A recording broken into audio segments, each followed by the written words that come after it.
जय हिंद दोस्तों, स्वागत है आपका हमारे चैनल एजुकेशन हब में। आज हम बात करने वाले हैं आपके नेक्स्ट टॉपिक वैदिक सभ्यता के बारे में।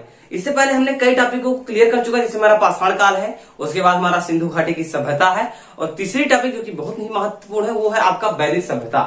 इन सभी चीजों के बारे में पढ़ा रहा हूँ इतिहास के संदर्भ में। देखिए, पहले आप लोग अगर पहली बार आए हो वीडियो पे तो आप लोगों को मैं कुछ चीजें बता दूं। इस चैनल में होता क्या है, उनको हर एक चीजें एजुकेशन से रिलेटेड मिलेंगी, पहली चीज। दूसरा चीज ये है कि अगर आप हिस्ट्री पढ़ने से आप लोग चाहते हो, हिस्ट्री पढ़ने को चाहते हो, तो आपको चैनल पे आप जाओगे तो प्लेलिस्ट बनी है, आपको पूरी वीडियोस मिल जाएंगी। सबसे ज्यादा जरूरी चीज यह है कि अगर कोई बंदा हिस्ट्री पढ़ता है तो उसे जरूरी ये चीज है कि उसे हिस्ट्री में क्या पढ़ना है, यही चीज लोग नहीं जानते। उन्होंने खोल लिया कि मुझे आधुनिक हिस्ट्री से इतने 500 क्वेश्चन हमें तैयार करना है, जो कि बहुविकल्पी। इस कंडीशन होता है कि आप लोग एक दिन तैयार रहेगी, दूसरे दिन आप भूल जाओगे। तो ये कंडीशन ना हो, इसीलिए मैंने वीडियो पहले ही बना कर दिया है कि आप लोगों को क्रम से पूरी हिस्ट्री, जितनी हिस्ट्री है, प्री हिस्ट्री, प्रोटो हिस्ट्री और हिस्ट्री, सभी को बांट के डिवाइड करके एक एक टॉपिक में रख दिया है एक वीडियो में। उसे आप देखोगे, उसमें से ही मैं एक एक टॉपिक को रोज ले लेकर क्लियर करता हूँ। पिछले समय में मैंने बताया है पाषाण काल के बारे में, फिर सिंधु घाटी सभ्यता के बारे में, और उसके बारे में बताया कि वैदिक काल सभ्यता के बारे में आज पढ़ाने चल रहा हूँ। अगर आप लोग देखने के लिए इंटरेस्टेड हो तो आप लोग जाकर चैनल में वीडियो देख सकते हो। चलिए बात करने वाला हूँ वैदिक सभ्यता के बारे में। तो कुछ चीजें आप लोग जान लीजिए वैदिक सभ्यता के बारे में कि वैदिक सभ्यता जो सभ्यता है हमारा, वो आया है सिंधु घाटी सभ्यता के बाद से, इसीलिए मैंने उसके बाद ही इसे रखा है और पढ़ा रहा हूँ। इसके बारे में आपको बताऊंगा कि इसकी उत्पत्ति कैसे हुई, कहाँ से लोग आए थे। उसके बाद मैं इसमें बताऊंगा कि इसमें क्या आपको पढ़ना है, क्या जरूरी है आपके संदर्भ में, उसे आपको बताऊंगा। फिर उसके बाद में इसकी समापन कैसे हुई, इन सब चीजों के बारे में बात करूंगा। उसके बाद मैं आपको लास्ट में बताऊंगा कि आखिरकार इसमें से इंपॉर्टेंट क्वेश्चन कौन से हैं। देखो यार, इंपॉर्टेंट क्वेश्चन मैं इसलिए बाद में रख रहा हूं क्योंकि सपोज करो अगर मैं आपको वही चीज पहले बता दूं कि ये क्वेश्चन इंपॉर्टेंट है, तो उसके साथ साथ जो मैं और चीजें बताऊंगा उन चीजों पर आपका ध्यान ज्यादा नहीं जाएगा। रीजन है क्या होता है, ये एक साइकोलॉजी फैक्ट है। जैसे मैं आपको बता दूं कि भारत की जो क्वेश्चन है सबसे ज्यादा इंपॉर्टेंट है उसके राष्ट्रपति, तो आप लोगों को और चीजों पर ध्यान नहीं जाएगा। और जबकि जरूरी यह है कि आपको संपूर्ण चीजें हैं, क्योंकि कंपटीशन बहुत तगड़ा है। हो सकता है कि मैं आपको बता दूं कि ये चीज इंपॉर्टेंट है और संभवतः वो चीज ना अगर उसके बगल वाला आ जाए तो क्या करोगे। इसीलिए पढ़ने का नियम होता है, जितने भी लोग सफल होते हैं वो लोग कहते हैं कि मैं कोई भी चीज अलग नहीं पढ़ता हूं, बल्कि उसी चीज को एक अलग तरीके से पढ़ता हूं, इसलिए मैं सफल हो जाता हूं। और यही चीज आप लोग नहीं करते हो। और आप लोग, चलिए ठीक है, सब चीजें मैं क्लियर कराऊंगा। तो पहले बात करते हैं वैदिक सभ्यता के बारे में। तो पहले इसके नामकरण के बारे में जानते हैं। देखो, वैदिक सभ्यता एक ऐसी सभ्यता है कि एक ऐसी सभ्यता, मतलब लोगों का समूह कुछ समय तक चला जिस पर वेदों की रचना की गई, वो वेदों के ऊपर पूर्णतः डिपेंड है, इसीलिए उसकी नाम वैदिक सभ्यता है। अब आपके नाम, जब मैंने वेदों का नाम लिया तो आपके संदर्भ में आना स्टार्ट हो गया कि वेद क्या है। जैसे कि आप लोग ऋग्वेद, यजुर्वेद, सामवेद, अथर्ववेद, ऐसे वेद है, ठीक है। तो इस कंडीशन में आप लोगों को जानना चाहिए। तो वेद माने होता है रूप से ज्ञान, ठीक, क्या है, ज्ञान है। तो पहले के लोग जो है उन्होंने वेदों की रचना की, ठीक है। ये जो आता है हमारा, ये आता है आद्य इतिहास काल के अंतर्गत। इसमें होता क्या है कि आपको इसमें ये आता है इतिहास के अंतर्गत, सॉरी, क्योंकि इसकी जो चीजें लिखी गई है वो पढ़ी भी जा चुकी है। जैसे मैंने बताया है कि जो प्राग ऐतिहासिक काल है उसमें आता है हमारा हड़प्पा सभ्यता। उसके बाद आता है कि आद्य इतिहास काल, जिसमें आता है हमारा सिंधु घाटी सभ्यता, क्योंकि उसकी लिखी चीजें हमने पढ़ नहीं पाया और इसकी जो लिखी चीजें हम पढ़ ली हैं, ठीक है। तो इन सब चीजों के बारे में अब देखिए, हमारी जो उत्पत्ति होती है वैदिक काल की, पहले इसके बारे में जानते हैं। इससे भी पहले चीज जान लेते हैं कि बहुत जरूरी, जैसे हमारा सिंधु घाटी की सभ्यता है, जो कोई नहीं बताता, इसलिए बता रहा हूं। देखो, सिंधु घाटी सभ्यता है, उसकी जो एज है वो है 2500 बीसी से 1750 बीसी का, ठीक है। ये है, इतना उसका कालखंड था, ठीक है। आपको मालूम होना चाहिए कि 2500 के बाद 1700 क्यों आ रहा है, ये सब चीज मैंने पहले ही क्लियर कर दिया है। तो ये है उसकी एज, ठीक है। लेकिन अब जो वैदिक सभ्यता की एज है, ये होने वाला है हमारा 1500 बीसी से, उसके बाद ये अंत कहां होगा इसका, 600 बीसी तक। ध्यान दीजिएगा, 600 बीसी तक। अब आपको एक चीज ध्यान देना है कि जो दोनों की एज लिमिट है, इसमें आपको देखना पड़ेगा कि जो हमारा ये 250 साल का एरिया है, ये गायब हो जाता है। यहां से आप देखिएगा कि 1750 से 1500 के बीच का एरिया जो गायब है, यहाँ पर कोई चीज में पढ़ने को नहीं मिलता है। इसे कहते क्या, पहले समझिए, इसे कहते हैं संकर काल या संक्रांति काल। समझिए बात को, जब कोई एक सभ्यता का अंत होता है, पतन हो रहा होता है, इसका पतन का कारण था बाढ़, ठीक है, सिंधु घाटी की सभ्यता का, ये मैक्सिमम जगह मान्यता है, ठीक है। उसके बाद आता है हमारा 1500 से स्टार्ट होता है, जब कोई चीज एक तरफ से खत्म होती है, एक तरफ से निकल रही होती है, उससे कहते हैं, जो दो काल एक साथ चल रहे होते हैं उन्हें कहते हैं संक्रांति काल या संकर काल या संक्रमण काल, ठीक है। अलग अलग नाम जानते हैं। तो यहाँ 250 एरिया देखिए, क्योंकि उस समय जो था विज्ञान नहीं था, मतलब विज्ञान उतना हाई लेवल पर नहीं था। विज्ञान वैसे सृष्टि की उत्पत्ति से ही विज्ञान है, लेकिन बात यह है कौन कितना आधुनिक होता चल रहा है, कितना हाईटेक है उस, इसीलिए जब यहाँ पर लोग डेड हो गए, मैक्सिमम लोग डेड हो गए, तो एक नई सभ्यता की उत्पत्ति लेने में 250 सालों का समय लगा। लेकिन वर्तमान में आप देखो कि जो हमारा कोविड-19 आया था, कोविड-19, उसमें आप लोगों ने देखा होगा कुछ लोग कोविड-19 में मर गए और कुछ लोग कोविड-19 में जो लॉकडाउन हुआ था घर में रहे और बच्चे पैदा किए। इसमें दो चीज बात, एक तरफ से लोग मरे, एक तरफ से लोग पैदा हुए, और लगभग आपने देखा होगा पूरा भारत एक साल के लिए बंद था, लगभग एवरीथिंग चीजें बंद हुई, इंडस्ट्रियल एरिया बंद था, एवरीथिंग। तो ये एक साल का हमारे लिए गैप है। इतनी बड़ी महामारी आई है, हम लोग आधुनिक हैं, वैज्ञानिक हैं, बड़े बड़े, हर चीज हमारे पास है, इसीलिए हम लोगों ने इसे एक साल में कवर कर लिया। लेकिन यहाँ पर हुआ क्या कि ये 250 सालों में वही चीज कवर हुआ। सोचो, कम से कम एक मनुष्य की अगर औसत आयु अगर 70 वर्ष भी मान लो तो बहुत ज्यादा होकर ये चला जाता है, मतलब 4 पीढ़ी 5 पीढ़ी से ऊपर 4 पीढ़ी का असर चला जाता है। सोचो कितना बड़ा दिक्कत आया होगा उस समय, ठीक है। तो ये चीजें, ये हम एक बार बात कर लिए किसके बारे में, अपने इस वैदिक काल के बारे में, ठीक है। तो वैदिक काल की जो समय सीमा है, आप लोग देखिए, हम जब पढ़ाई करें दोस्त, हम जब पढ़ाएं आपको, तो एक चीज हमेशा याद रखा करो कि पहली बार आपको केवल वीडियो देखना है, केवल वीडियो देखना है, बिना रफ पेन के। मेरा मानोगे तभी हर चीज सही होगा, ठीक है। उसके बाद में दोबारा जब आप देखोगे वीडियो को, तो आप रफ पेन लेकर बैठोगे। इससे होता क्या है कि पहली बार वीडियो को देखे, कुछ याद होगा, कुछ भूले, दोबारा देखे, जो भूले वो याद होगा, तीसरे आप लिख रहे हो, चौथी बार जो लिखोगे वो भी पढ़ोगे। इस कंडीशन में पूरा क्लियर हो जाता है। इसकी जो समय सीमा है उसे लिख देते हैं, आपका हो जाता है आगे चल देखने के लिए 1500 BC से इसके हो जाता है 600 BC तक। इसके बारे में पहले बात करने वाले, इसके कैसे आए, इसकी उत्पत्ति ही आखिरकार कैसे हो गई थी। देखो, इसकी उत्पत्ति कैसे हुई थी कि हमारा जो भारत है, ठीक है, हमारा जो भारत है, इसमें आप लोगों ने देखा होगा कि भारत में जो आर्य लोग, एक चीज जान लीजिए, जो काफी उच्च क्वालिटी के लोग थे ना, उन्हें आर्य कहते थे, और जो भारत के लोग थे वो निम्न क्वालिटी में आते थे, उनका नाम अनार्य था। क्या था? अनार्य। तो जो ये वेदों की रचना हुई है वो हमारे भारत के उत्तर पश्चिम एरिया में, पंजाब के आसपास जगह है, सप्त सिंधु प्रदेश से कहते हैं। उस कंडीशन, उस समय कहते थे, इस वैदिक कालीन समय में, ठीक है, सप्त सिंधु प्रदेश। इसमें ही हमारे मिडिल ईस्ट, कहां से? Middle east. मिडिल ईस्ट में कौन सा देश आता है? अफगानिस्तान के ऊपर वाला बात, Tajikistan, Turkmenistan, Uzbekistan, Kyrgyzstan, Kazakhstan, ये सब आते हैं हमारे मिडिल ईस्ट में। कभी मैप पढ़ाएंगे तो बाकायदे आपको समझाएंगे, ठीक है। तो वहां से हमारे आर्य लोग आए थे, ठीक है, आर्य लोग आए। इसका सबसे अच्छा जो लोग है वो है मैक्स मूलर साहब। कौन है? Max Muller.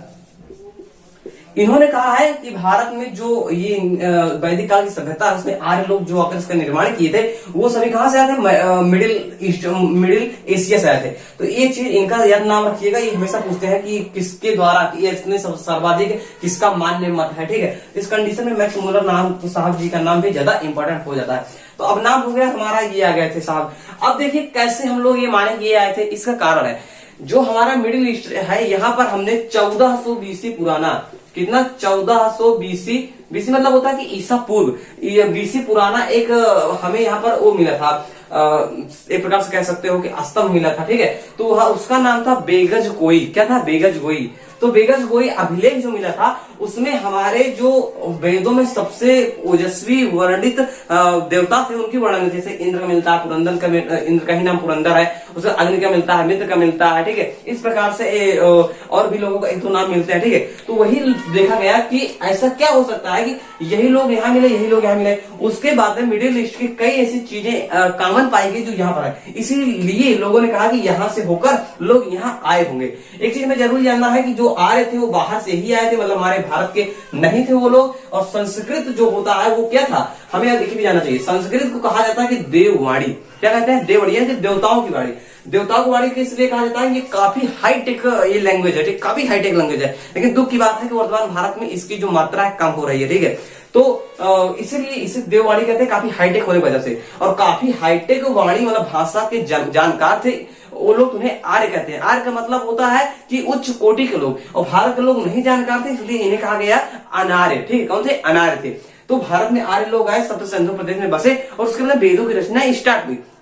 अब बात समझिएगा, 1500 BC से 600 BC को दो भागों में बांटते हैं। एक का नाम धीरे धीरे होता चला जाता है कि उत्तर वैदिक काल, और एक का नाम होता है पूर्व वैदिक काल। क्या होता है? पूर्व वैदिक काल, उत्तर वैदिक काल। पूर्व वैदिक काल जो है हमारा, उसका एक और नाम है, उसे कहते हैं हम ऋग वैदिक काल। क्योंकि ऋग वैदिक काल इतना इंपॉर्टेंट था कि इस समय में लिखा गया था, इसके नाम से काल को ही बांट दिया गया। इसका नाम है क्या? ऋगु वैदिक काल, ठीक है। तो आपको यहां समझना चाहिए। उसके बाद यहाँ पर है उत्तर वैदिक काल, ठीक है, यह है उत्तर वैदिक काल। उत्तर, अब इन दोनों में समझिए, जो 1500 बीसी से 600 बीसी तक हमारा पूरा कालखंड देखने को मिलता है वैदिक काल का, उसका केवल अगर पूर्व वैदिक काल या ऋग वैदिक काल का नाम लेते हैं, ज्यादातर इंपॉर्टेंट तो ये ऋग वैदिक काल ही है, लेकिन ये भी नाम में जानना जरूरी है, ठीक है। इसका जो कालखंड है ये होता है 1500 से, उसके बाद में आ जाता है या 1000 बीसी तक, ठीक है। कहा जाता है 1000 बीसी तक, ठीक है, ये इसका है। और लेकिन उत्तर वैदिक काल का क्या है कि ये 1000 बीसी के बाद का समय और 6000 बीसी तक का समय, ठीक है, ये आ जाता है उत्तर वैदिक काल में। अब इसमें हम आपको 3-4 चीजें पहले बता देते हैं।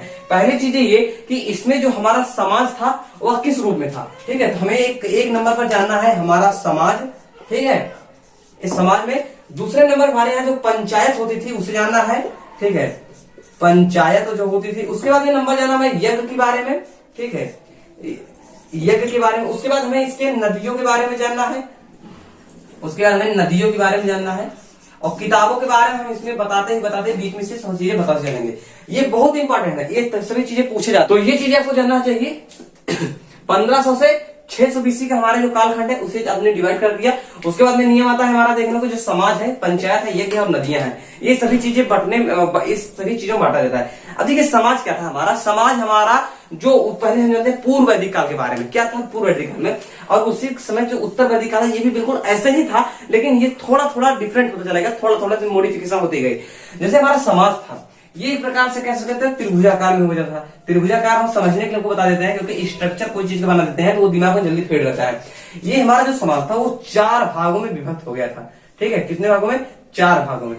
पहला हमारा था ब्राह्मण, ठीक है, आपको यहाँ पर देखने मिलेगा। इस चीज को वर्ण व्यवस्था का वर्णन ऋग्वेद में 10वें मंडल में देखने को मिलता है। और ये क्वेश्चन भी पूछता है कि आखिरकार वो कौन सा वेद है जिसमें हम सर्वप्रथम वर्णों की व्यवस्था को देखने में पाते हैं। तो उस समय आपको लगाना है कि 10वां मंडल ऋग्वेद का, ठीक है। तो ब्राह्मण, उसके बाद हम देखते हैं कौन सा, क्षत्रिय, ठीक है। उसके बाद में वैश्य देखने को मिलता है। उसके बाद हमें यहाँ पर शूद्र देखने को मिलता है। लेकिन आप एक चीज जान लीजिए, जैसे वर्तमान में हमारा व्यवस्था है, जैसे कि ब्राह्मण है तो ब्राह्मण है भैया, क्षत्रिय है क्षत्रिय, शूद्र को बहुत घटिया किस्म का माना जाता है, बहुत पिछड़ा वर्ग माना जाता है। लेकिन उसमें ऐसा नहीं था, ये सभी अपने अपने क्षेत्र में बिल्कुल बराबर थे, एकदम इक्वल थे। रीजन ये था कि उस समय जो था लोगों का कर्म के हिसाब था। जैसे एक बाप है, उसके यहाँ एक 5-6 लोगों की परिवार है, उसके ही परिवार में ब्राह्मण, क्षत्रिय, वैश्य, शूद्र सभी तरह के लोग पाए जाते थे। वर्तमान में ऐसा नहीं है, हम बताते हैं कैसे नहीं है। जो ब्राह्मण होता था उस समय में, अगर वो शिक्षा देता है, ईश्वर की उपासना करता है, समाज के कल्याण के लिए, कहते हैं ना कि समाज के कल्याण के लिए साधु धरा शरीर, ठीक है, तो साधु लोगों को यहाँ पर ब्राह्मण की उपाधि दी गई थी। कोई पढ़ाता था, टीचर है, तो वो ब्राह्मण के कैटेगरी में आता था। सपोज करो बाप है, पढ़ा रहा है, उसका बेटा जो है वो रक्षा करने के लिए बलिष्ठ निकल गया, उसकी शरीर अच्छी खासी थी, उसे क्षत्रिय हो जाता था, लोगों की रक्षा करने वाला। क्षत्रिय मतलब होता है कि छत्री के आकार का, छाता जो होता है ना, उसके आकार का, सभी को अपने अंदर सुख वैभव देने वाला, उसकी रक्षा करने वाला, ठीक। उसके बाद होता है वैश्य। जब वहां पर क्या होता था, कोई व्यापार होता था तो रुपए पैसे जो होते थे। देखिए 2 चीज है। सबसे ज्यादा क्वेश्चन ये पूछता है कि जो हमारा सिंधु घाटी की सभ्यता है उसकी जो जरूरी चीज है, सबसे अधिक चीज जो सबसे ज्यादा मायने रखती है वो था व्यापार, ठीक है। लेकिन सबसे ज्यादा जो हमारा वैदिक काल है उसके बारे में होता है पशुपालन। पशुपालन, गाय का वर्णन सिंधु घाटी सभ्यता में नहीं मिलता है, ठीक है। वहां पर एक श्रृंगी बैल या एक श्रृंगी गेंडे का वर्णन मिलता है, वहां पर गाय, शेर, इन सबका वर्णन नहीं मिलता है, इनके साक्ष्य नहीं पाए गए थे। और यहाँ पर बैल ज्यादा गाय ज्यादा पाया गया था, ठीक है। जिसके पास जितने गाय होते थे वो इतना अमीर होता था, ठीक है। इसके बारे में हम बात करेंगे आगे चल के। तो वैश्य हो गया हमारा इन सब रुपए पैसे अन्न जल इन सब की व्यवस्था करने वाला। शूद्र होता था जैसे कि उस घर में माँ होती थी, माँ कुछ नहीं करती थी, माँ तो माँ होती है, वो भोजन बनाती है, सभी देख रेख करती है, इसलिए उसे किसकी उपाधि दी गई थी, शूद्र की उपाधि दी गई थी। इन समय इन जातियों का जस्ट इतना ही मतलब था जैसे आपके पास 4 भाई हैं, चारों भाई सभी समान है लेकिन फिर उनके अलग अलग नाम है, इस प्रकार था। लेकिन वर्तमान में इनकी संख्या खराब हो रही थी। तो ये जो समाज है ये था ऋग्वैदिक काल में। लेकिन जब हमारा उत्तर वैदिक काल आता है तो 500 ईसा पूर्व का समय लंबा बीतता है। उसमें हम देखते हैं कि जो मॉडिफिकेशन थी, मतलब जो कमियां थी, ये सब आती हैं सामने निकल के और इसमें थोड़ा अंतर हो जाता है। जैसे किसी का बाप ब्राह्मण है तो उसका बेटा भी ब्राह्मण होगा, ठीक है, क्योंकि उसमें ब्राह्मणों को ज्यादा दर्जा देने लगा, उच्च माना जाने लगा। इस कंडीशन से सभी लोग अपने आप को डेवलप करते गए कि ब्राह्मण का पुत्र ब्राह्मण ही होगा, क्षत्रिय का क्षत्रिय, वैश्य का वैश्य, शूद्र का शूद्र होगा, ठीक है। तो ये कंडीशन निकल कर आती है हमारे उत्तर वैदिक काल में। अब आपको दोनों में जानना है। एक क्वेश्चन ये पूछता है कि जो हमारा, देखिए जब आप कोई कंसेप्ट होता है ना क्लियर कर लेते हो तो क्वेश्चन आपका अच्छा होने लगता है, हम कभी नहीं बोलोगे। जो हमारा एक क्वेश्चन आता है कि सिंधु घाटी की सभ्यता वो कौन सी सत्तात्मक थी, वो थी मातृ सत्तात्मक, ठीक है, मातृ सत्तात्मक। वहां पर माताओं का यानी कि स्त्रियों का ज्यादा बोलबाला था, लेकिन यहाँ पर पितृ सत्तात्मक होने लगा, यानी पुरुष सत्तात्मक होने लगा। यहाँ पर मालिक जो होता था वो पुरुष होता था। ये दोनों अंतर आप लोग बहुत ज्यादा जरूरी जानते रहिएगा। अभी हमारा ब्राह्मण, क्षत्रिय, वैश्य, शूद्र, ये चीज हो गया क्या हमारा सवाल। दूसरे नंबर पर आता है हमारा बहुत जरूरी टॉपिक पंचायत। पंचायत एक ऐसी चीज होती है जिसमें कुछ लोग मिलकर किसी चीज के लिए डिसीजन लेते हैं, ठीक है। ये हमारी पंचायत, गांव में अभी भी इसकी जरूरत होती है। आपने देखा होगा ग्राम पंचायत का निर्माण सरकार भी चलाती है, उसके बारे में भी और बात करेंगे। तो हमारी जो पंचायत थी 3 भागों में विभक्त थी। इसके 3 भागों में विभक्त होने का कारण ये था कि 3 तरह के लोग पाए जाते थे। नंबर 1 जो होता था हमारा आता था यहाँ पर सभा, ठीक है, यहाँ पर आप देखोगे ये नंबर 1 में आता था हमारा सभा। दूसरे नंबर पर होता था समिति, ठीक है, और तीसरे नंबर पर आता था विदध। क्या होता, विदध, ठीक है। इसमें आप लोग जानिए, इसमें क्वेश्चन क्या पूछता, आपसे नाम नहीं पूछेगा, आपसे कहेगा कि राजा की 2 पुत्रियों के नाम बताइए। तो उसमें क्या होता था, सभा और समिति। देखो पुत्री नहीं है ये रियलिटी में, ये एक संस्था बनाई गई थी कि लोगों के निवारण के लिए, उनके कारणों का, ठीक है। लेकिन इन्हें राजा की पुत्रियों के बराबर का दर्जा दिया जाता था। और यही दोनों एक ऐसी चीजें थी तो जो राजा की निरंकुशता पर पूर्ण नियंत्रण करती थी। ये क्वेश्चन पूछता है कि राजा के निरंकुशता पर नियंत्रण करने के लिए कौन से 2 संगठन कार्य करते थे, तो है सभा और समिति। सभा आम लोगों के लिए होता था, ये बहुत जरूरी है। इसे भी पूछता है कि सभा के लोगों के लिए था या आम लोगों के संगठन को किस नाम जाना जाता है, ये था आम लोगों के लिए, ठीक है, जो साधारण लोग होते थे। लेकिन जो समिति था ये परिष्कृत लोगों के लिए था, जो श्रेष्ठ लोग होते थे, ठीक है, जो पढ़े लिखे हैं या किसी अलग जगह में कोई अलग पद पर राजा के आसीन हैं, जिनके पास कुछ पहुंच होती थी किसी न किसी क्षेत्र में, वो होते थे समिति में। लेकिन जो विदध होता था वहां पर बूढ़े, बच्चे, स्त्रियां, सभी लोग। खासकर ध्यान दीजिएगा जो स्त्रियां थी इन दोनों में उन्हें स्थान नहीं दिया गया था, केवल विदध में ही स्त्रियां शामिल हो सकती थी। इन चीजों को आप जानते रहिएगा। तो क्या हो गया, आम लोग, क्षेत्र, बूढ़े, बुजुर्ग, बच्चे सभी विदध में आते थे। ये 3 तरह के हमारे जो श्रेणी बनाए गए थे उस पंचायत में। अब उसके बाद नंबर आता है हमारा यज्ञ का। यज्ञ क्यों जरूरी, यज्ञ 3 प्रकार से यज्ञ होते थे। यज्ञ भी क्या, ये देखिए, समाज 4 प्रकार का, पंचायत 3 प्रकार का, उसके बाद यज्ञ जो है यज्ञ भी 3 प्रकार के होते थे। नंबर 1 में होता था अश्वमेध यज्ञ, आपने कई बार नाम सुना होगा, ठीक है, अश्वमेध यज्ञ, मेघ यज्ञ, ठीक है, अश्वमेध यज्ञ होता था। इसमें होता क्या था, कोई राजा जब वो बहुत बड़ा अपने आप को प्रतापी राजा मानने लगता था तो एक पूजा कराता था, यानी बहुत बड़ा यज्ञ कराता था, और उसके द्वारा एक घोड़े की पूजा होती थी, और उस घोड़े को किसी न किसी दिशा में छोड़ दिया जाता था, और उसके पीछे कुछ सैनिक होते थे। अब इसका नियम क्या था कि जब कोई घोड़ा किसी न किसी राज्य से होकर गुजर जाता था पूर्णतः सकुशल, तो वहां माना जाता था कि जिस राज्य से होकर गुजर रहा है वह राज्य, जिस राजा के द्वारा अश्वमेध का घोड़ा छोड़ा गया है, उसकी अधीनता को स्वीकार कर लिया है, ठीक है। तो उस समय क्या होता था, वो ये अपने शक्ति प्रदर्शन था कि दुनिया में इसमें कोई नहीं है भारत में कि जो मेरे ताकत से लोहा लेना चाहता हो, ठीक है, मेरी सेना से। तो इसका एक प्रमाण था। लेकिन जो लोगों को ये स्वीकार नहीं था कि मैं अपनी अधीनता नहीं स्वीकार करूंगा, उन्हें जरूरी यह होता था कि वो घोड़े को पकड़े, आगे न जाने दे। तो उस राजा को इन राजा से युद्ध करना होता था, फिर जो जीता था तो उसकी आगे विजय होती थी, फिर आगे इसका होता है। तो ये चीज होता था क्या, अश्वमेध यज्ञ। उसके बाद में वर्णन आता है वाजपेय यज्ञ का। क्या है, वाजपेय यज्ञ का, वाजपेय यज्ञ का। उसके बाद एक बहुत है राजसूय या राजश्रेय, हर जगह दोनों नाम आते हैं कहीं कहीं पर, लेकिन राजसूय यज्ञ ज्यादा फेमस है, ठीक है। राजसूय यज्ञ होता क्या था कि ये जब कंडीशन होता था कि कोई नया राजा बन रहा, शपथ ले रहा, उसमें यज्ञ होता था जिसे राजसूय यज्ञ कहते हैं। इस प्रकार से 3 प्रकार से हमारे यहाँ जो होते थे यज्ञ होते थे। आपको जानना चाहिए कि सबसे ज्यादा यज्ञ, पूजा, कर्म, ये सभी चीजें इसी वैदिक काल में ही होते थे। इन सभी चीजों की जो उत्पत्ति होती ये वैदिक काल में ही होते थे। अभी आपको बताएंगे कैसे कैसे क्या क्या डिवाइड होता चला गया था। उसके बाद आता है नदियां। नदियां अभी आपको नहीं बताएंगे, नदियां हम आपको एट लास्ट बताएंगे क्योंकि बहुत इंपॉर्टेंट है और अभी आपको भूलने में हो सकता है। इसके बाद बकायदा चार्ट बनाना पड़ेगा और एक एक नदियों के बारे में बताना पड़ेगा कौन कितना इंपॉर्टेंट है, ठीक है। तो इसे थोड़ा साफ करना पड़ेगा। उसके बाद में एक चीज और हम आपको बता देते हैं कि जो पूर्व वैदिक काल है, ऋग वैदिक काल और उत्तर वैदिक काल।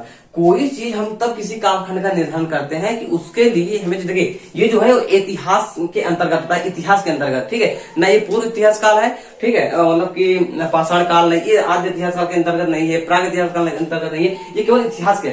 इतिहास में वही आते हैं जिसमें साहित्यिक चीजें उपलब्ध हो, यानी किताब यानी लिखित प्रमाण साक्ष्य उपलब्ध हो, और दूसरा नंबर होता है कि हमें यहाँ पर कहीं ना कहीं से पूरा तात्विक साक्ष्य मौजूद हो। तो देखिए पहला इसमें सबसे जरूरी है क्या, साहित्य वाला, ठीक है, इसमें हमें लिखित किताबें बहुत मिली, हम पढ़ भी सकते हैं उस चीजों को, ठीक है, तो उसके बारे में बाद में बात करें। पहले छोटी चीज क्या है हमारा, इसमें है पूरा तात्विक साक्ष्य, क्या है पूरा तात्विक साक्ष्य में हमें देखने को मिलता है कि जो हमारा पूर्व वैदिक काल है इसमें हमें क्या मिलता है कि गौरिक मृदभांड मिलते हैं। क्या मिलता है, गौरिक मृदभांड, ठीक है। ये पूछता है कि गौरिक मृदभांड किस कालखंड से संबंधित है, ठीक है। इस कंडीशन में आपको क्या लगाना है कि पूर्व वैदिक काल है, तो वैदिक काल मिलता है, ठीक है, नहीं तो पूर्व वैदिक काल। उसके बाद में जो उत्तर वाला आता है, इसमें हम देखते हैं कि चित्रित धूसर मृदभांड, क्या था, चित्रित, इसमें चित्र होते थे, ठीक है, चित्रित धूसर मृदभांड, ठीक है। ये भी पूछता है कि चित्रित धूसर मृदभांड ये कहां से रिलेटेड है, और खाली मृदभांड दे देगा, मृदभांड, ठीक है। उसके बाद दे देता है मनका, तो ये सब कहां से रिलेटेड हो जाते हैं, आपकी सिंधु घाटी की सभ्यता से रिलेटेड हो जाते हैं, ठीक है। तो इस प्रकार से हम देखते हैं कि इसकी यही 2-3 चीजें हैं जो कि बहुत ज्यादा जरूरी है पूरा तात्विक साक्ष्य के अंतर्गत, ठीक है। अब हम देखते हैं इसके साहित्यिक साक्ष्य पर, जिससे 90% क्वेश्चन बेस्ड होते हैं। खैर ये जो हमने बताया इसके बारे में, ये भी चीजें हमें कहां जानकारी मिलती हैं, साहित्यिक क्षेत्र से ही मिलती हैं, लेकिन जो इसकी रियलिटी है इसमें सबसे ज्यादा नंबर जो होता है हमें साहित्यिक क्षेत्र से मिलता है। तो साहित्यिक क्षेत्र के लिए थोड़ा हिसाब करना होगा। आपको जानना चाहिए कि जो हमारा इसमें साहित्यिक चीजें आती हैं, साहित्यिक चीजें हम देखते हैं, यहाँ थोड़ा लिखते गौरिक मृदभांड, सही से गौरिक मृदभांड, गौरिक मृदभांड से इसलिए कहते हैं कि ये गिरवे रंग का पाया जाता था मैक्सिमम, इसलिए इसे गौरिक मृदभांड कहते थे। आपने देखा होगा जो गिरवा रंग होता है या भगवा रंग होता है, ये हिंदुत्व का मैक्सिमम प्रमाण होता है। संस्कृत भी हिंदुओं के एक भाषा के रूप में ज्यादातर मानी जाती है, और मुस्लिम लोग मुस्लिम करके उर्दू को मानते हैं, ठीक है, और जो पार्सियन होते हैं वो इंग्लिश को मानते हैं। ये सब चीजें आपको जानना चाहिए जो कि आप लोग जानते हो। उसके बाद में नंबर आता है, हम देखते हैं कि हमारा जो साहित्यिक क्षेत्र है, साहित्यिक में हम देखते हैं कि हमारे पास सबसे ज्यादा जरूरी चीज जो मिलता है वो होते हैं 4 वेद। क्या होते हैं, 4 वेद। हमारे जो साहित्य है वर्तमान में, जो पहले भगवान के माना जाता है, इन सब चीजों की ये 4 वेद है। 4 वेद में सबसे ज्यादा जो जरूरी है वो होता है ऋग्वैदिक काल। क्या होता है, ऋग्वेद, ठीक है, ऋग्वेद, इसके नाम में थोड़ा गलती हो सकता है, ऋग्वेद, ठीक है। एक होता है ऋग्वेद, दूसरा इसके जो नाम मिलता है वो होता है सामवेद। अब सही जो आपका क्लास है ना वो अब सही से स्टार्ट हो रहा है, क्योंकि क्वेश्चन अब यहाँ ज्यादा 90% क्वेश्चन यहाँ से उठते हैं, ठीक है। सामवेद, उसके बाद आता है यजुर्वेद, ठीक है, क्या आता है, यजुर्वेद, ठीक है। उसके बाद नंबर आता है हमारा अथर्ववेद का,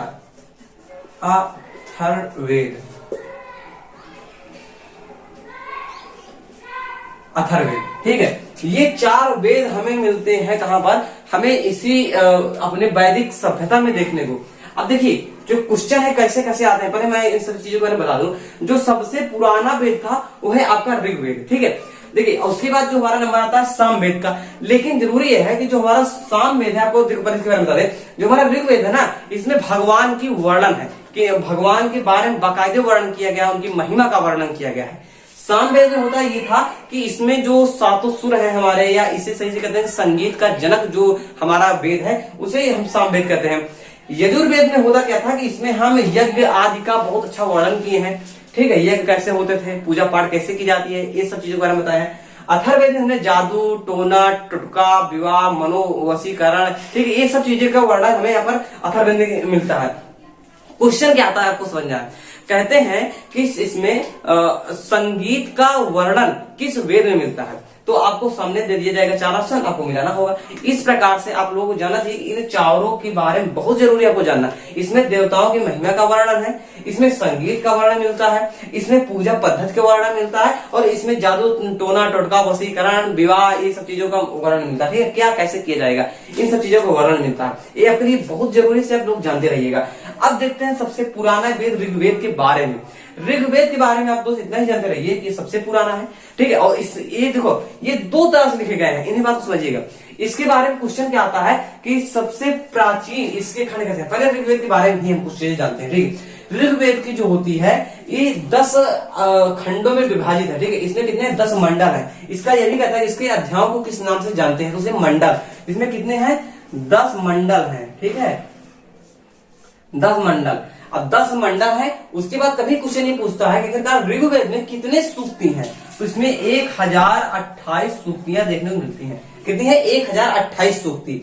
अब देखिए ऋग्वेद में 10 मंडल हो गया, 1028 सूक्ति। अब इसमें और एक क्वेश्चन क्या बहुत खास पूछता है, उसमें कहता है इसके प्राचीन मंडलों का कहां से कहां तक प्राचीन मंडल है। उसमें ऑप्शन दिया रहेगा, एक ऑप्शन दिया रहेगा कि 2 से दूसरे मंडल से 7वां मंडल, ठीक है, 7वां मंडल। ये जो होता है ये बहुत ही प्राचीन मंडल है, ठीक है, प्राचीन मंडल है। उसके बाद क्वेश्चन आता है कि इसके जो नवीन मंडल है वो बहुत इंपॉर्टेंट है, बहुत इंपॉर्टेंट है। नवीन मंडल क्या है, पहला है और 10वां।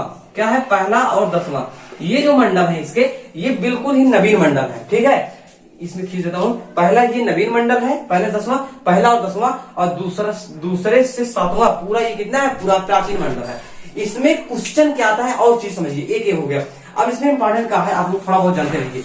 इसकी जो रचना है, बताया जाता है कि जो वेदों की रचना है वो भगवान के द्वारा की गई थी। किसके द्वारा, भगवान के द्वारा की गई थी, ब्रह्मा जी के द्वारा की गई थी। लेकिन इसका जो एक प्रकार का तो संग्रह था, संग्रह करने वाले वो थे महर्षि द्वैपायन। कौन थे, महर्षि द्वैपायन।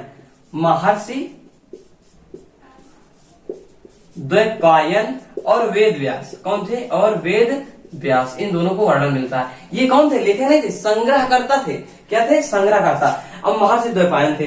अब देखिए अब ऋग्वेद के संदर्भ में इतनी चीज जरूरी है। उसके बाद में क्या पूछता है, ध्यान दीजिएगा, जो हमारा ऋग्वेद है उसके कुछ मंडलों के बारे में बकायदे पूछता है। पहले नंबर और रख देते हैं जिसे तृतीय मंडल का, तृतीय, और किसी बारे नहीं पूछेगा, ठीक है, आप टेंशन मत लीजिए। तृतीय मंडल यही इंपॉर्टेंट है। 7वां मंडल, 7वां मंडल। उसके बाद आता है 9वां मंडल, 9वां मंडल। उसके बाद आता है आ जाता है हमारा 10वां मंडल, ठीक है, यह है 10वां मंडल, ठीक है। यही चारों के बारे में ही पूछता है, उसके आगे कहीं नहीं जाता। आज तक जितने हुए हैं लगभग यही है पूछे गए हैं, ठीक है।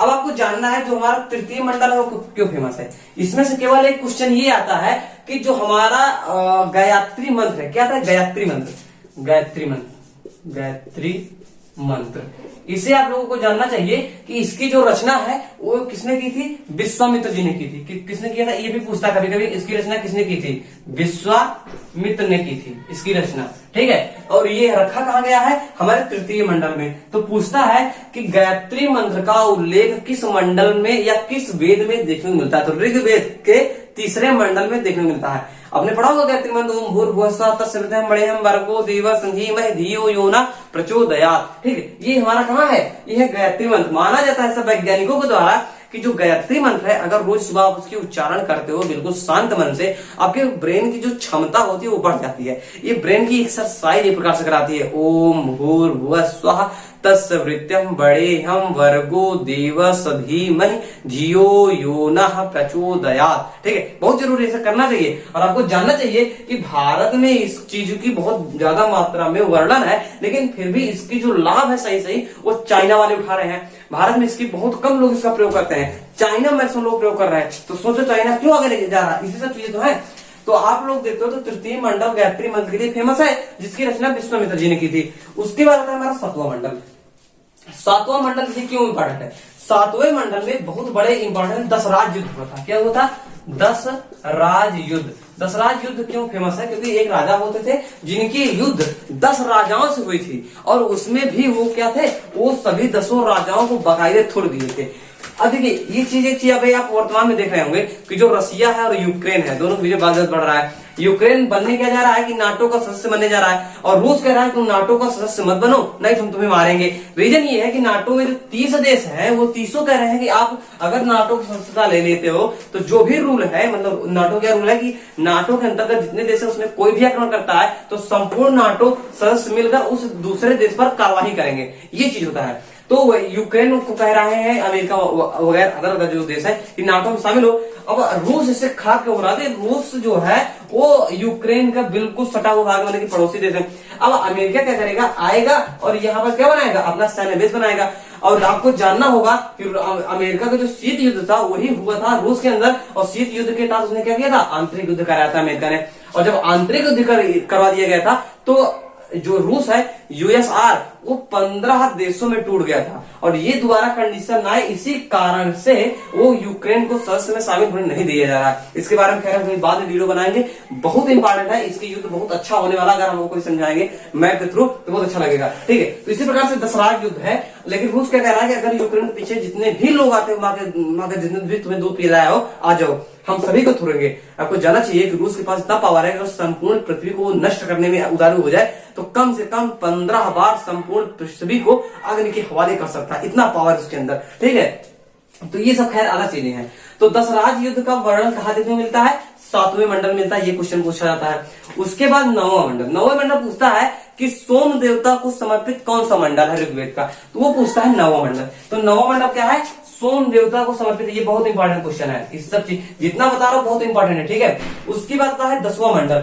10वां मंडल इंपॉर्टेंट केवल इतना है क्योंकि इसमें केवल यही दिया गया है कि ऋग्वेद का 10वां मंडल में हमें वर्ण व्यवस्था का वर्णन देखने मिलता है। क्या मिलता है, वर्ण व्यवस्था, जो क्षत्रिय वैश्य शूद्र है ना, ब्राह्मण क्षत्रिय वैश्य शूद्र, उसका वर्णन 10वें मंडल में ही सबसे पहले देखने को मिलता है, ठीक है। छंदोग्य उपनिषद में भी देखने को मिलता है, ठीक है। ये सब चीजें हैं, तो वो उपनिषद है, उपनिषदों की बात की जाएगी, छंदोग्य उपनिषद होता है, ठीक है। अभी बताएंगे कौन कौन सा उपनिषद कहाँ से निकल के बना है। तो ये हम देखते हैं क्या है कि हमारा ऋग्वेद के अंतर्गत सभी चीजें आते हैं, ठीक है। अब ऋग्वेद के बाद जो हमारा निकल कर आता है उसका नाम है सामवेद, ठीक है। क्या आता है, सामवेद। तो सामवेद के अंतर्गत इन सब चीजों को, खैर अभी जब आप दोबारा देखोगे तो इस चीजों को लिखते चलिएगा, कोई दिक्कत नहीं होगी आपको, ठीक है। अब आइए अपने अगले पड़ाव जिसे कहते हैं हम सामवेद। अब देखिए सामवेद के अंतर्गत क्या आता है, जो हमारा सामवेद है, ठीक है, इसमें केवल इतना पूछता है कि आखिरकार ये किस लिए इंपॉर्टेंट है, किस चीज इसकी किसमें वर्णन मिलता है। इसमें आप लोग केवल जान लीजिए, इसमें संगीत से रिलेटेड है, किसमें है, संगीत से रिलेटेड है, ठीक है। सामवेद संगीत पर निर्भर है। अब आपको जानना है कि जो हमारा सामवेद होता है ना, ये खैर कोई अलग वेद नहीं है, वेद अलग है, ठीक है, लेकिन देखो कैसे अलग नहीं है, क्योंकि जो सामवेद में जो ऋग्वेद था, तो ऋग्वेद में 1028 सूक्तियां थी, उनमें से ही कुछ ऐसे सूक्त जिन्हें गाया जा सकता है, ठीक है, जिन्हें गाया जा सकता है, उन सभी को एक अलग अलग जगह पर एकत्रित कर दिया गया, और उसे एक जो एकत्रित किया गया जगह था उसका नाम सामवेद रख दिया गया। तो इसीलिए कहते हैं कि जो हमारा जनक है इस संगीत का, उस कौन सा वेद है, हमारा सामवेद है। लेकिन सामवेद का जनक कौन सा है, वो हमारा ऋग्वेद है। तो केवल इसमें इतना पूछता है कि इसमें क्या है, संगीत, संगीत की उत्पत्ति कहां से हुई है, सामवेद से। उसके बाद नंबर आता है हमारे यजुर्वेद का, ठीक है। कौन होता है, यजुर्वेद। अब यजुर्वेद थोड़ा जान लीजिए, यजुर्वेद, ठीक है। यजुर्वेद में होता क्या है कि हमें किसी देवता की पूजा कैसे करनी है, हमें यज्ञ कैसे करना है, अश्वमेध यज्ञ कैसे करना है, राजसूय यज्ञ, वाजपेयी यज्ञ कैसे करना है, इन सभी चीजों का वर्णन जो है, अलग अलग यज्ञों का वर्णन, कर्मकांड का विधान, यज्ञ कैसे करेंगे, इन सब चीजों को वर्णन कहाँ मिलता है, हमारे यजुर्वेद में मिलता है। उसके बाद में आता है नंबर हमारे अथर्ववेद का। अथर्ववेद का इंपॉर्टेंट है, अथर्ववेद बता रहे हैं, अथर्ववेद। अथर्ववेद इसलिए इंपॉर्टेंट है केवल कि इसमें जादू, टोना, टोटका, वशीकरण, किसी और व्यक्ति को अपने अंदर मिला लेना, किसी दूसरे के पति को अपने ऊपर आश्रित कर लेना, इन सभी चीजों को ना टोटका कह सकते हो या वशीकरण कह सकते हो। इन सब चीजों का वर्णन के भूत प्रेत, इन सभी चीजों का वर्णन हमें अथर्ववेद में देखने को मिलता है। खैर ये सभी चीजें क्या है, आपके साहित्यिक चीजें मिलती हैं, ठीक, क्या है, साहित्यिक चीजें मिलती हैं। लेकिन आपको देखना है कि जो हमारा पूर्व वैदिक काल है उसमें हमें केवल ऋग्वेद को रखना है, केवल ऋग्वेद को रखना है। बाकी ये जो 3 वेद हैं, इन तीनों वेदों को हम कहाँ रखेंगे, उत्तर वैदिक काल में रखेंगे, क्योंकि इन सभी तीनों की रचना जो है ये उत्तर वैदिक काल में हुई है, ठीक है। ये क्वेश्चन भी पूछा जाता है, ठीक है। अब ये चीजें हो गई। अब देखो सबसे इंपॉर्टेंट चीज क्या होता है कि जो हमारा सामवेद, यजुर्वेद, अथर्ववेद है, इनके एक एक दो दो क्या होते हैं, उपवेद निकल कर आए हैं सामने। क्या था, उपवेद। तो इन सब चीजों को भी हमें जानना जरूरी है। तो इसके आगे थोड़ा हम ले लेते हैं, यहाँ पर हम ऋग्वेद, ठीक है, ऋग्वेद, ठीक, 1 2 3 4 यही बता देते हैं, ठीक है। तो ऋग्वेद का जो हमारा, देखो पहले समझिए, तो एक क्वेश्चन पूछा है कि ऋग्वेद को पढ़ने वाला क्या कहलाता है, सामवेद को पढ़ने वाला क्या कहलाता है, उसके बाद यजुर्वेद को पढ़ने वाला क्या कहलाता है, ठीक है। उसके बाद अथर्ववेद को पढ़ने वाला क्या कहलाता है। उसके बाद दिया जाता है कि इससे अलग निकलकर कुछ उपवेद बने हैं, उपवेद, ठीक है, उन्हें हमें जानना है। तो देखिए जो हमारा ऋग्वेद है इसे पढ़ने वाला हमारा क्या कहलाता है, इसे जो पढ़ता है ऋग्वेद को उसे होत्री कहते हैं। क्या कहते हैं, होत्री, होत्री, ठीक है, यह है होत्री। उसके बाद से जो ऋग्वेद है इससे ही निकलकर हमारा एक वेद आता है सामने, उसे कहते हैं आयुर्वेद। क्या कहते हैं, आयुर्वेद। तो आपको जानना चाहिए जो आयुर्वेद है वह उसका जन्म किस वेद से हुआ, उसे कहना है आपको क्या, ऋग्वेद से हुआ है, ठीक है, ये चीज आपको जानना है। उसके बाद निकल कर आता है सामवेद। सामवेद कितने हैं, संगीत, संगीत का तो गाया जाता है, तो इसे क्या कहते हैं, उद्गाता। क्या कहते हैं, उद्गाता, ठीक है, ये है क्या, उद्गाता। उद्गाता से जो हमारा निकल कर सामने आया है एक नया वेद जिसे कहते हैं गंधर्व वेद। क्या कहते हैं, गंधर्व वेद, गंधर्व वेद, ठीक है, ये होता है क्या, गंधर्व वेद। ये भी क्वेश्चन पूछा जाता है कि इसका उपवेद का क्या नाम है या किस वेद से निकल कर आया है, ये सब चीजें पूछते हैं। उसके बाद में आपको देखने को मिलेगा यजुर्वेद। यजुर्वेद को पढ़ने वाला क्या कहता है, आधार्यु कहलाता है। क्या कहलाता है, आधार्यु, आधार्यु। थोड़ा बहुत हिंदी गलत हो सकता है, थोड़ा बहुत, तो इसे आप चेक कर लीजिएगा क्या है, आधार्यु, यही है, ठीक है, आधार्यु कहलाता है। उसके बाद में जो यजुर्वेद है, यजुर्वेद से जो नया वेद बना है उसका नाम है धनुर्वेद। क्या है, धनुर्वेद, इसे कहते हैं धनुर्वेद। क्या है, धनुर्वेद, ठीक है। अब उसके बाद में जो हमारा अर्थवेद आता है, अथर्ववेद। अथर्ववेद को पढ़ने वाले पहले में ये ज्यादा इंपॉर्टेंट है, इसे जानना है, किसमें आता है, शिल्पवेद। क्या आता है, शिल्पवेद। इसे आप लोग हो सके बताइए इसे क्या कहलाता है, ठीक है, इसमें थोड़ा बात बताता हूँ। अथर्ववेद जो होता है, जो अर्थवेद अथर्ववेद को पढ़ते हैं उन्हें हम ब्रह्म कहते हैं। क्या कहते हैं, ब्रह्म, इसे हम कहते हैं क्या, ब्रह्म। तो ये जो चीजें हमने आपके समक्ष रखी हैं ये बेहद इंपॉर्टेंट है, ठीक है। इनमें से क्वेश्चन कई बार फंसे हैं और भविष्य में भी आएंगे। देखो होता क्या है कि जो बच्चे होते हैं वो क्या करते हैं, जैसे वैदिक सभ्यता क्या करेंगे, यूट्यूब में सर्च कर लेंगे और उसमें बाद कई लोग आते हैं जो कहते हैं टॉप 50 क्वेश्चन आप इसके वैदिक सभ्यता के, वो लोग इस कंडीशन देते हैं। जब आप उस कंडीशन पढ़ोगे तो ये चीज कहीं और पढ़ोगे, ये चीज कहीं और पढ़ोगे, ये चीज कहीं और पढ़ोगे, ये कहीं और पढ़ोगे। इससे होता क्या है कि आपके ब्रेन जो होता है अलग अलग दौड़ता है और आपको कुछ नहीं याद होता है, इसीलिए आप दूसरी वीडियो देखने को लिए दौड़ते हो। लेकिन जब आप किसी चीज को बिल्कुल एक क्रम से अच्छी तरह से एक एक करके एक एक माइंड सेट में रख लोगे, उस कंडीशन में आप पाओगे कि आपकी जो संपूर्ण चीजें हैं बिल्कुल क्लियर हो रही हैं। क्या हो रही हैं, बिल्कुल क्लियर हो रही हैं।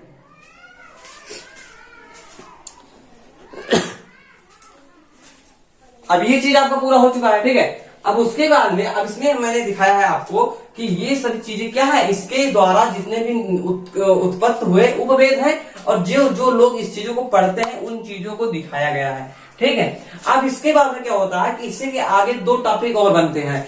एक होता है हमारा उपनिषद। क्या होता है यहाँ पर, एक ये है क्या, ये है उपवेद। क्या होता है, उपवेद। ये होता है जो पढ़ने वाले होते हैं उन्हें क्या कहा जाता है, ठीक है। ये चीज आप देखिए थोड़ा ऊपर कर देता हूँ, ठीक है। और ये हमारा वेद है। उसके बाद हमारा आता है उपवेद और उसके बाद हमारा आता है उपनिषद, ठीक है, उपनिषद। देखिए पूरा उपनिषदों के बारे में नहीं बता पाऊंगा क्योंकि उनकी संख्या 108 है। क्या है, 108। जो इंपॉर्टेंट है उन्हीं बारे में बात की जाएगी। उसके बाद उपनिषदों की बात आता है आरण्यक। क्या आता है, आरण्यक, आरण्यक। देखिए उपनिषदों की संख्या 118 है, ठीक है, 108 है। उसके बाद 108, ठीक है। उसके बाद में यही चीजें निकल कर आती है। अब देखिए आरण्यक, आरण्यक के बारे में थोड़ा चीज आप जान लीजिए, कभी को पूछ लेता है। आरण्यक जो होता है आरण्यक शब्द है, ठीक है। तो आरण्य माने होता है जंगल और आरण्यक माने होता है कि जो जंगल में रहता है, जंगल में जो रहकर वेदों की रचना किया है उसे कहते हैं आरण्यक। आरण्यक को एक और नाम जानते हैं जिसे कहते हैं ब्राह्मण। क्या कहते हैं, ब्राह्मण, ठीक है। कभी कभी पूछता है कि ऋग्वेद के ब्राह्मण को नाम बताइए या ये नाम दे देगा ये ब्राह्मण किस वेद के ब्राह्मण है, इस चीज को आपसे पूछ लेगा। तो अब आपको समझना चाहिए जो हमारा ऋग्वेद है, ऋग्वेद को पढ़ने वाला हमारा होत्री कहलाता है। उसके बाद जो हमारा उपवेद इससे निकल कर आता होता है आयुर्वेद। इसमें जो हमारा उपनिषद बनता है उसे कहते हैं कौशितकी और ऐतरेय। कहते हैं कौशितकी, कौशितकी तथा ऐतरेय, ठीक है, इसे आप जानते रहिएगा। और उसका जो इसकी आरण्यक बने हैं, इसकी जो और एक रचना हुई है, उन्हें भी हम कौशिकी तथा ऐतरेय ही नाम देते हैं। अब ये क्वेश्चन आता है कि कौशिकी तथा ऐतरेय ब्राह्मण किस वेद के हैं, तो उस कंडीशन में अगर आपको मालूम नहीं रहेगा ऋग्वेद, तो आप कहीं और लगा दोगे और आपका क्वेश्चन गलत हो जाएगा। तो अब देखो, एक तरफ से एक क्रम से आपको सभी चीजें बताई जा रही हैं, इससे आपका इस वेद से जितने भी उत्पत्ति जिन जिन चीजें हुई है, उन सभी चीजें का एक मैप बनता चल रहा है आपके दिमाग में कि किसका क्या क्या होता है, और आपका सभी जो टेंशन है ना, हर चीजों को फंस जाते हो, वो सभी चीजें आपका बिल्कुल हट जा रहा है, कंसेप्ट बिल्कुल आपको क्लियर हो रहा है। अब देखिए, जो उपनिषद उसमें कौशिकी तथा ऐतरेय है, आरण्यक भी आपका कौशिकी तथा ऐतरेय ही दोनों है, ठीक है, दो चीजें हैं, कौशिकी तथा ऐतरेय। उसके बाद आता है हमारा सामवेद का।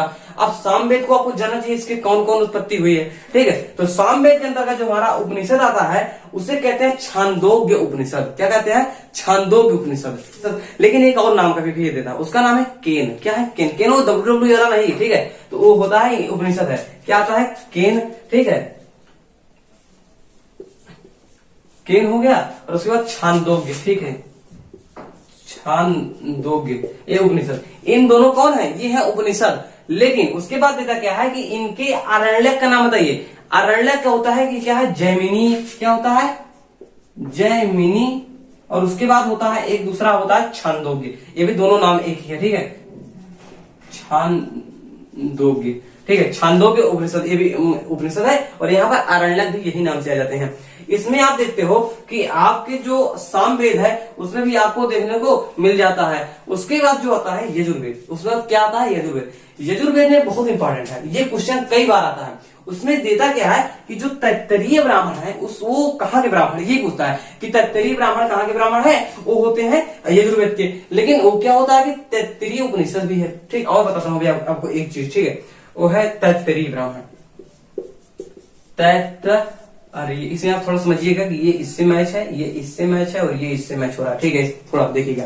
तो तैत्तरीय जो हमारा उपनिषद है ये कहाँ का है? यजुर्वेद का है। लेकिन जो इसके आरण्यक है इसमें हम देखते हैं दो चीज में देखने को मिलता है। एक होता है हमारा तैत्तरीय और दूसरा होता है हमारा शतपथ ब्राह्मण, ठीक है। क्या है? तैत्तरीय और शतपथ बहुत इंपॉर्टेंट है। तैत्तरीय और शतपथ हर बार पूछा जाता है। क्या है? तैत्तरीय तथा शतपथ ब्राह्मण, शतपथ ब्राह्मण, ठीक है, ये दोनों बहुत इंपॉर्टेंट है, ठीक है। इसमें क्या है? आरण्यक। अब उसके बाद तीसरा नंबर आ जाता है, चौथा नंबर आता है, चौथा है अथर्ववेद का। अथर्ववेद में पूछता है कि अथर्ववेद के उपनिषदों का नाम क्या है। उसमें आप देखोगे एक होता है मांडूक, एक होता है प्रश्न होता है, और एक होता है हमारा मुंडक। मांडूक, प्रश्न, मुंडक, ठीक है, ये चीजों क्या रखिएगा। एक होता है क्या? मांडूक, एक होता है प्रश्न, एक होता है मुंडक। क्या होता है? मुंडक, ठीक है। और ये जो चीजें हैं इसमें ये चीज नहीं पाई जाती। ये क्वेश्चन कई बार पूछा जा चुका है कि आखिर वह कौन सा वेद है जिसके एक भी आरण्यक नहीं है, ठीक है। तो उस कंडीशन में क्या होता है? हमारा अथर्ववेद होता है। इस कंडीशन में हम देखते हैं कि हमारा जो संपूर्ण चीजें हैं वो कहीं ना कहीं से हमारे इन चारों में जो चीजें पूछी जाती हैं वो सभी चीजें क्लियर हो गई। क्लियर होने में हमने देखा कि हमारा जो वैदिक सभ्यता है उसके जो हमने बारे में जाना, या फिर इनकी उत्पत्ति आर्यों के द्वारा हुई, हमारे भारत में आए थे जो कि मध्य एशिया साथ है। यह बात किसने कहा जाता है? मैक्स मूलर ने कहा है। इनकी बात को ज्यादा मान्यता दी जाती है, इसलिए ये चीज मानी गई है। इसकी जो समय सीमा है वो मानी गई है 1500 बीसी से 600 बीसी तक, ठीक है। इसे दो भाग में बांटा गया है। एक का नाम है पूर्व वैदिक काल यानी ऋग्वैदिक काल, दूसरे का नाम है हमारा उत्तर वैदिक काल। उत्तर वैदिक काल में हम तीन चीजों को देखते हैं जिसका नाम है सामवेद, यजुर्वेद और अथर्ववेद। लेकिन जो पूर्व वैदिक काल में केवल एक वेद को देखते हैं जिसका नाम है ऋग्वैदिक काल। सबसे ऋग्वेद सबसे प्राचीन जो हमारा मतलब ग्रंथ है, वेद है, वो हमारा है क्या? ऋग्वेद है। तो ऋग्वेद जो हमने बताया उसमें है कितने? 10 मंडल है, 1028 सूक्ति है, ठीक है। 10 मंडल में सबसे इंपॉर्टेंट क्या है? हमारा 10वें में हमने वर्ण व्यवस्था की व्यवस्था देखी है। उसके बाद हम देखते हैं कि इसमें तीन चार और है, जैसे कि तीसरा मंडल। तीसरे मंडल में हमें क्या देखने मिलता है? विश्वामित्र द्वारा रचित हमें गायत्री मंत्र का वर्णन देखने मिलता है। 7वें में हमें दशराज युद्ध देखने को मिलता है। 9वां सोम को समर्पित है, और 10वें में हमें वर्णन देखने को मिलता है। इस कंडीशन देखते हैं ऋग्वैदिक काल और ऋग्वेद जो है हमारा क्लियर होता है।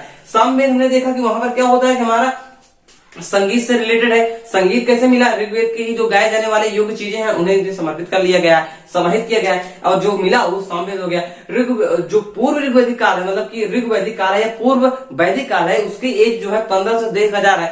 उत्तर का जो है 1000 से 600 BC है। ठीक है, ये चीजों को आपको जानते रहेंगे। अब आप कोई लोग जो पहली बार आए हो, आप लोगों को मालूम चाहिए कि जो 1500 से 1000 आ रहा है उल्टा हो रहा है, लोग सोचोगे तो इसके मतलब ये है कि जो ईसा मसीह साहब, उनकी जो जन्म है उसके समय को ईसा पूर्व कहते हैं और उसके बाद को ईसवी कहते हैं। ठीक है, ये चीज आपको जानना है। तो जब कोई चीज ईसवी से इनके नजदीक आता है, कोई चीज नजदीक आ रहा होता है तो उसके क्या होता है, उसे हम नजदीक आता तो कम करते चलते हैं। इनसे 600 BC तक पहुंचे, पहले 1500 में थे। ठीक है, उसके बाद अब ये बढ़ रहे हैं। ठीक है, यही चीज है कि हम जो इसे उल्टा लिख रहे हैं, खैर उल्टा नहीं लिख रहे हैं, यही सीधा है। ठीक, आप लोग केवल मात्र हो सकता है कोई ना समझ रहा हो। ठीक है, तो ऋग्वेद हो गया, सामवेद हो गया, यजुर्वेद हो गया, अथर्ववेद हो गया। इनमें हम देखते हैं जो हमारा ऋग्वेद है उसकी जो संग्रहकर्ता थे उनका नाम क्या था, उनका नाम था हमारा विश्वामित्र साहब, सॉरी उनका नाम था द्वैपायन और महर्षि वेदव्यास थे। ये संग्रह करता है, इसके लेखक ब्रह्मा माने जाते हैं। ठीक है, इतना अच्छा कोई मनुष्य लिख ही नहीं सकता, वो थे कौन माने जाते हैं,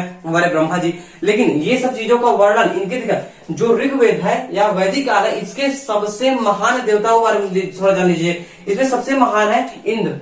इंद्र को हम पुरंदर के नाम जानते हैं। क्या है, पुरंदर माने तो युद्ध के देवता को पुरंदर कहते हैं। ठीक है, उसके बाद में देखने मिलता है कि अग्नि देवता मिलते हैं। ठीक है, अग्नि देवता, इनकी संख्या 250 है। इंद्र की संख्या तो जाना ही, इनकी वर्णन 250 बार नाम आया है ऋग्वेद में। ठीक है, अग्नि का 200 बार नाम आया है। ठीक है, अग्नि देवता। उसके बाद वरुण देवता जो कि पानी के हैं, ये वर्षा के हैं इंद्र जी, लेकिन पानी कौन है, वरुण है। उसके बाद हम लोग देखते हैं यहाँ पे सोम देवता भी बड़ा मिलता है। ये 4 बहुत जरूरी है। यही 4 जो है वो बेगोज कोई अभिलेख जो मिला है हमें मध्य एशिया में 1400 BC वाला, वहां पर इन सभी का वर्णन मिलता है। इसीलिए थोड़ा बहुत ज्यादा मान्यता हो जाती है कि वही सब लोग होंगे जो इंडिया में आए और यहाँ पर इन चीजों के वर्णन किए। ठीक है, तो जो ऋग्वेद होता है उसे पढ़ने वाला होत्री कहलाता है। इसका उपवेद आयुर्वेद है और इससे का जो उपनिषद बनता है वो कौशितकी तथा ऐतरेय है और इसका आरण्यक भी कौशितकी तथा ऐतरेय है। उसके बाद में नाम आता है सामवेद का। सामवेद जो पढ़ता है उसे उद्गाता कहते हैं। उद्गाता के बाद का जो उपवेद है वो होता है गंधर्ववेद होता है और गंधर्ववेद के बाद में जो उपनिषद बन के आता है वो केन और छंदोग्य होता है और उसके बाद जो आरण्यक निकल कर आता है जैमिनी और छंदोग्य होता है। फिर उसके बाद आयुर्वेद में आधार्य होता है। फिर इसका जो उपवेद है वो धनुर्वेद होता है। धनुर्वेद का जो उपनिषद होता है वो तैत्तरीय ब्राह्मण उपनिषद हो जाते हैं। फिर तैत्तरीय ब्राह्मण, शपथ ब्राह्मण, ये दोनों ब्राह्मण क्या है, आरण्यक हैं। क्वेश्चन एक बहुत ज्यादा अच्छा देता है कि जो यजुर्वेद है इसके संदर्भ में इसमें क्वेश्चन क्या देता है कि वह कौन सा वेद है जो 2 तरह से लिखा गया है, एक है गद्य में, एक है पद्य में, वो है हमारा यजुर्वेद। यजुर्वेद मात्र एक ऐसा वेद है जो एक बार पूरा किसमें लिखा गया है, गद्य में लिखा गया है। फिर दूसरा वही चीज ही हमें पद्य में भी देखने को मिल जाता है। तो 2 खंडों में हमारा यजुर्वेद देखने को मिल जाता है। ठीक है, उसके बाद हम देखते हैं जो अथर्ववेद है, अथर्ववेद ब्रह्महोत्र कहलाते हैं जो पढ़ता है। उसके बाद इससे जो उपवेद है वो सिल्व वेद बना है। फिर इसमें आते हैं मंडूक, केन और मुंडक, 3 हमें उपनिषद देखने को मिल जाते हैं। ठीक है, खैर उपनिषद संख्या 108 है, लेकिन होता क्या है कि बहुत मतलब हम आपको रेयर बता रहे हैं जो जरा इंपॉर्टेंट जो अभी तक पूछे गए हैं। उसके बाद जो आरण्यक होता है मात्र एक ऐसा उपनिषद है जिसका कोई भी आरण्यक वर्तमान में मौजूद नहीं है। अब इसके बाद में आता है क्या, नदियां। हमने आपको कहा था कि हम आपको पढ़ाएंगे, लेकिन थोड़ा वीडियो थोड़ा बड़ा हो जा रहा है दोस्तों, थोड़ा क्लिकबैट का डर है, इसलिए हम आने वाले समय आपको नदियों के बारे में बताएंगे। क्योंकि सबसे इम्पोर्टेंट जो नदी है वो सरस्वती है, इसका नाम कुछ और हो जाता है। ठीक है, जो पहले की जो देखिए ये हमेशा देता है, ये क्वेश्चन आता है आपको 4 नदी इधर दे देगा जो कि वैदिक कालीन नाम होगा, एक जिसका आधुनिक नाम होगा वो दे देगा और उसमें मिलान करने को कह देगा कि इनमें से कौन सा सही है या किस मिलान करने को जो नियम होता है वो दे देता है। तो इन चीजों को मिलान करना है, यह तो कह देता है कि इस नदी का पुराना नाम क्या है या वैदिक कालीन नाम क्या है या इस नदी का आधुनिक नाम क्या है। इस कंडीशन इन सब चीजों को बांटता है। ठीक है, पढ़ाई आप लोग करते रहिए दोस्तों, क्योंकि दुनिया में बिना शिक्षा के कुछ नहीं हो सकता। शिक्षा रहेगी तो आप लोग नौकरी हर चीज कर सकते हो, बिना शिक्षा के दुनिया में कुछ नहीं है। ठीक है, जो दुख का आज समय है ना, ये भी आपकी शिक्षा के माध्यम से ही चला जाएगा। और आपको सोचना चाहिए कि इन काली सदियों के सर से जब रात का आंचल झलकेगा, जब सुख का सागर छलकेगा, जब दुख के बादल पिघलेंगे, जब अंबर झूम के नाचेगा, जब धरती नगमे गाएंगी, वो सुबह कभी तो आएगी, वो सुबह कभी तो आएगी। आप लोग केवल इतना ही सोचना चाहिए और आप लोग सोचो कि हम इस सब चीजें कर सकते हैं। और इन सब चीजों को अगर मैं भी मतलब इन सब चीजों को पढ़ा और आज मैं इन सब चीजों को पढ़ा सकता हूँ। ठीक है, क्या कर सकता हूँ, पढ़ा सकता हूँ। और आपको भी चाहिए कि आप लोग ऐसा पढ़ो, इन सब चीजों को पढ़ा सको। अगर अगली वीडियो आपको देखनी है तो लाइक कर दीजिए चैनल वीडियो को, और लाइक सब्सक्राइब कर लीजिए चैनल को, बेल आइकन को ऑन कर दीजिए। इच्छा हो ये वीडियो कोई और भी देखेगा तो अच्छा लगेगा, इसलिए इस वीडियो क्या कर दीजिए, शेयर कर दीजिए। हम मिलते हैं किसी नए इंटरेस्टिंग टॉपिक के साथ में, तब तक के लिए आप अगली वीडियो अगर देखना हो तो जो लिंक दी गई है आप उन सब चीजों को देख सकते हो, जिनमें मैंने बताया है कि एक एक करके हिस्ट्री को बांट करके उसमें दिखाया, एक एक टॉपिक को अलग अलग कर दिया हूं और आपको पूरी हिस्ट्री पढ़ाने की मैं जिम्मा लेता हूं। और ऐसा जब आप पढ़ लोगे ना, एक बार पढ़ोगे दोबारा आप लोग फिर दोबारा वीडियो देखोगे, लिखोगे, इस सब कंडीशन से आपको हमेशा हमेशा के लिए याद हो जाएगा। मिलते हैं नए वीडियो पर, तब तक के लिए जय हिंद, वंदे मातरम।